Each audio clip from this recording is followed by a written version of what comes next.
El imperio japonés fue una de las potencias más importantes a finales del siglo XIX y comienzos del siglo XX, llegando a extenderse por todo el continente asiático en su mejor momento. Una característica de Japón fue la forma en que administró los territorios conquistados, muy diferente al resto de las grandes potencias de la época. En sí, el territorio que era oficialmente reconocido como parte de Japón era relativamente pequeño, mientras gran parte de sus conquistas eran administradas por estados títeres.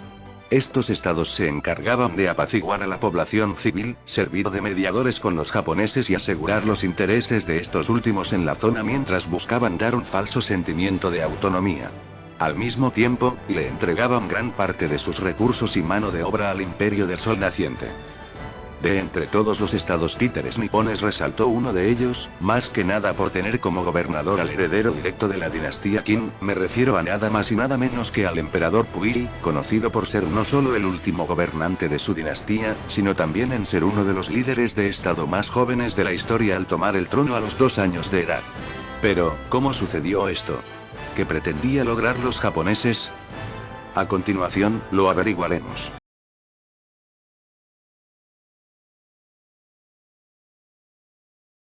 Manchukuo se formaría tras la invasión nipona de Manchuria en septiembre de 1931.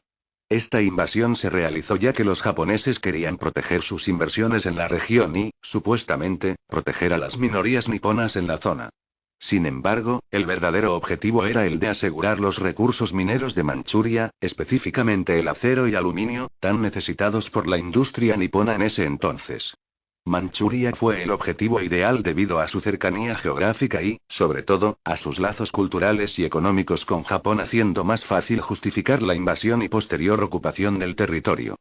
Todo el incidente fue conocido a la posteridad como el incidente de Mukden, donde la dinamitación del ferrocarril de Manchuria por parte de supuestos soldados chinos fue suficiente para que el imperio japonés interviniera en Manchuria. Aunque aún faltan pruebas concluyentes, es ampliamente aceptado que fue un ataque de falsa bandera por parte de los nipones. Debido al caos que reinaba en China por aquellos años, el territorio cayó ante los invasores en cuestión de días. La China nacionalista denunció la invasión ante la Sociedad de Naciones y reclamaba toda Manchuria como parte intrínseca de su territorio. Sin embargo, más allá de algunas declaraciones por parte de las potencias, no se tomaron acciones. El territorio manchú permanecería bajo ocupación directa nipona hasta la formación de Manchukuo en febrero de 1932.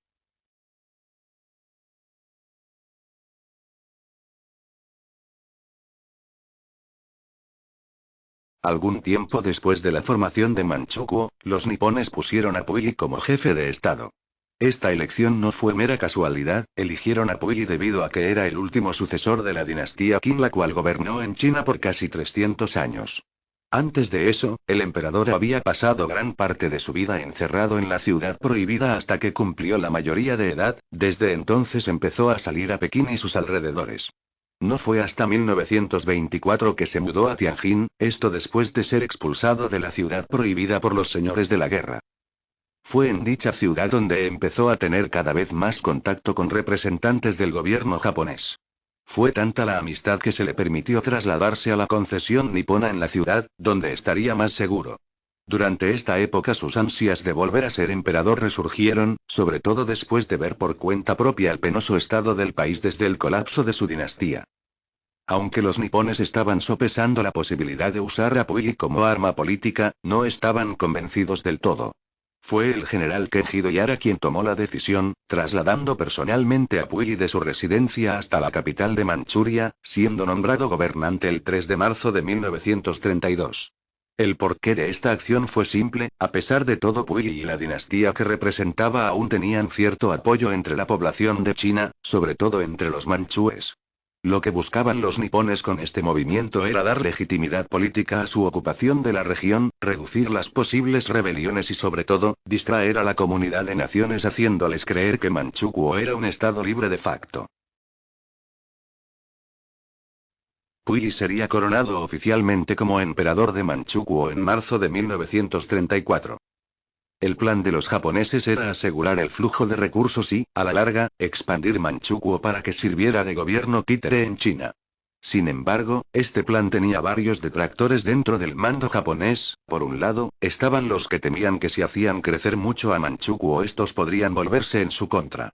Otros opinaban que la zona era de vital importancia como para dejarle en manos de los chinos y que ésta debía ser anexada a Japón directamente. Incluso algunos exigían la retirada de la región ya que dicha invasión se realizó por decisión propia del ejército sin previa autorización de los burócratas en Tokio. Cabe aclarar que los nipones nunca tuvieron la intención real de reformar a la dinastía Qing y esto solo se quedó en la propaganda mostrada a los chinos. Lo último que quería el gobierno en Tokio era darle un gobierno estable a China, con la posibilidad de que unificara todo el país contra ellos. De todas formas y a pesar de los problemas, Manchukuo terminó formándose y fue reconocido por varios países como una nación independiente. El gobierno de Manchuria fue, de facto, un estado cliente japonés que funcionaba como una monarquía constitucional. Esto se reflejaba en hechos como que las tropas niponas tenían más autoridad en suelo manchukuo que la propia policía local. Por otra parte, el poder real de Puyi era limitado, quedándose meramente en un título ceremonial más que práctico. El poder legislativo y judicial estaban en manos de un consejo de ministros conocido como Consejo de Estado de Asuntos Generales. La función de este consejo era parecida a la de un parlamento donde se discutían y tomaban las decisiones correspondientes, también funcionaba como un grupo de asesores al servicio del emperador. Sin embargo, varios de los puestos en el consejo estaban ocupados por generales y asesores japoneses siendo una mayoría importante. De esta forma se aseguraban de estar al tanto de los asuntos de Manchuria y al mismo tiempo manipulaban las situaciones a su conveniencia. Los mismos se repetían en las demás ramas del poder en el país al punto de que varios oficiales japoneses que participaron en la invasión ocuparon cargos en el gobierno. La razón de toda esta artimaña era, como ya dije, para hacer pasar a Manchukuo como un estado independiente y así ver la ocupación japonesa más como una liberación del caos que reinaba en China, pero al mismo tiempo mantenían su influencia en la región.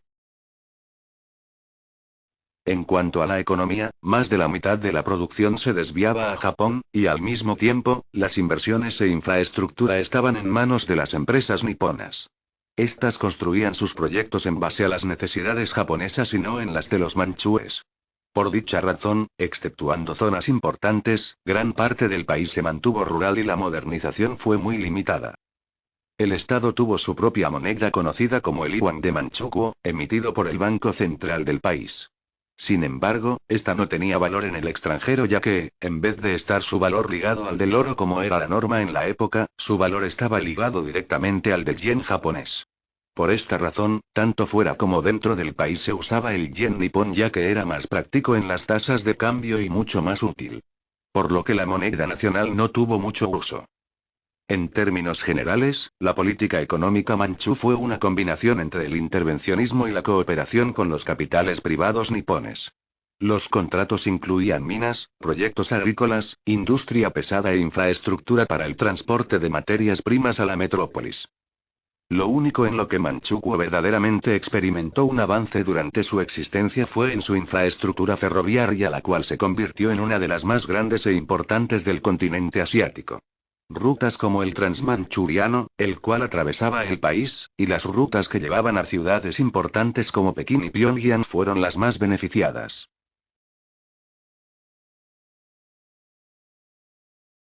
Manchukuo no tuvo gran participación en el conflicto bélico a escala global.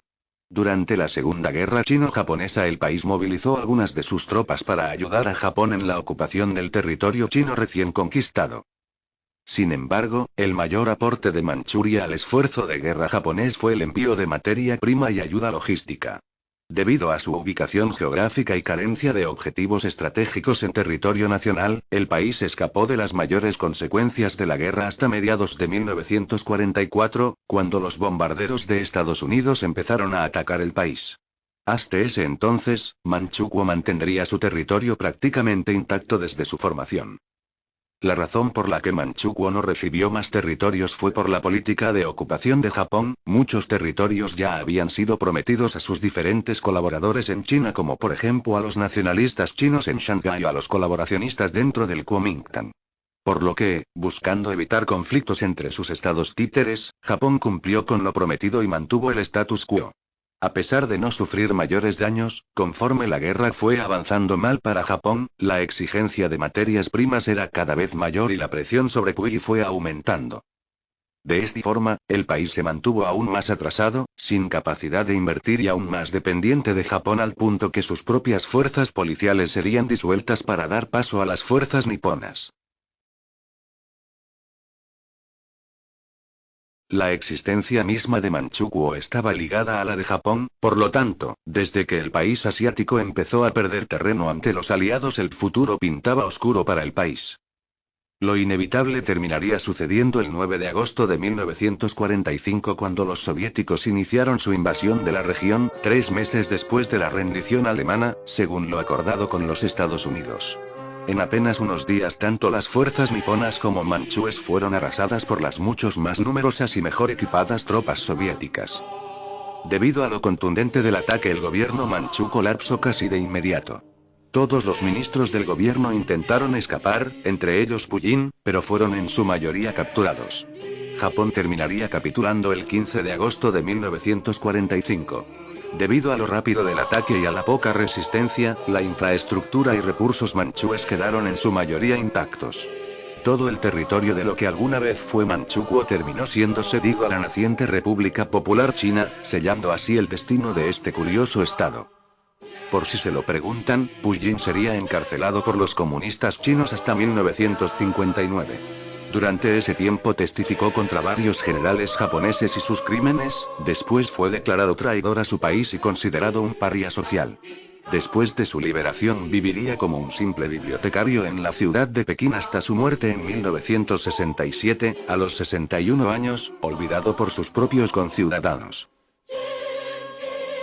De esta forma el estado de Manchukuo pasaría a los libros de historia como el intento más cercano de restaurar la dinastía Qin en China tras su disolución en 1912.